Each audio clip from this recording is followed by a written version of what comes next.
عشق میں جیت کے آنے کے لیے کافی ہوں. شاعری کی پوری بنیاد ہی اسی پر بنیاد شاعری کیا پوری دنیا کی جہاں جہاں کوئی سانس لے رہا ہے یہ اس کی بنیاد ہی عشق ہے. سنیں دوستوں کہ عشق میں جیت کے آنے کے لیے کافی ہوں. عشق میں جیت کے آنے کے لیے کافی ہوں. میں نہتا ہی زمانے کے لیے کافی ہوں. عشق میں جیت کے آنے کے لیے کافی ہوں. میں نہتا ہی زمانے کے لیے کافی ہوں. تھوڑا سا دھیان دینا پڑے گا تو بہت اچھا لگے گا.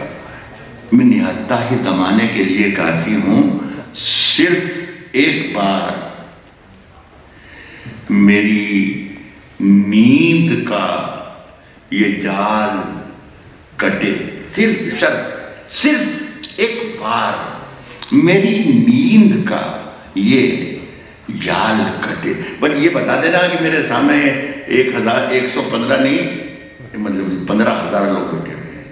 شعر اچھا ہے کہ میری ذمہ داری کوئی بتایا کسی کو سنانے آپ اور یہ کہتے کوئی کہ یہ شعر تو اچھا نہیں ہے تو آپ مجھے فون کر کے ضرور بتائیے گا کہ صاحب اور راحت بھائی آپ ضرور کر چلے گا. عشق میں جیت کے آنے کے لیے کافی ہے. میں نہتا ہی زمانے کے لیے کافی ہوں. صرف ایک بار میری نیند کا یہ جال کٹے.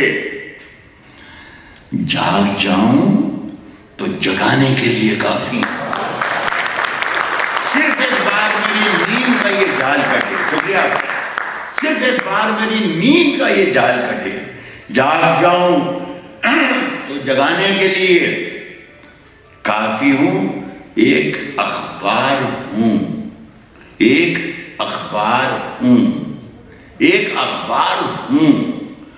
اوقات ہی کیا میری. ایک اخبار ہوں. اوقات ہی کیا میری. مگر شہر میں آگ لگانے کے لیے کافی ہوں. ایک اخبار ہوں. اوقات ہی کیا میری. مگر شہر میں آگ لگانے کے لیے کافی ہوں. اور میرے بچوں مجھے دل کھول کے تم خرچ کرو. میں اکیلا ہی کمانے کے لیے کافی ہوں. میرے بچوں مجھے دل کھول کے تم خرچ کرو. میں اکیلا ہی کمانے کے لیے کافی ہوں. ایک آدھ غزل اور بیچ میں سنانا چاہتا ہوں. میرا خیال ہے کہ ہمارے اردو کے بڑے کریٹکس گزرے ہیں رشید احمد صدیقی. تو انہوں نے یہ ڈیفینیشن پوئٹری کی لکھی اردو پوئٹری کی کہ اچھی شاعری کی ڈیفینیشن یہ بھی ہوتی ہے کہ اسے زیادہ دیر تک نہیں سنایا جا سکتا.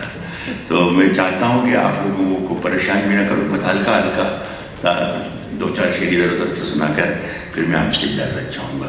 میں اکیلا ہی کمانے کے لیے کافی ہوں. میں اکیلا ہی کمانے کے لیے کافی ہوں.